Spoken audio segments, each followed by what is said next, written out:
எந்தன் குரல் கேட்டா என்ன தோன்றுது, உனக்கு என்ன தோன்றுது?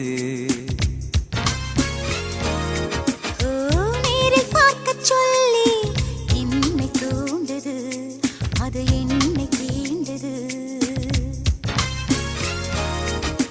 கேட்காத குயிலின் ஓசை கேட்குதே உன் வார்த்தையில். நாம் பேசும் பொய்யும் கவிதையாகுதே நம் காதலில். கலண்டரின் தேதிகளை எண்ணுகின்றேன் நாளும்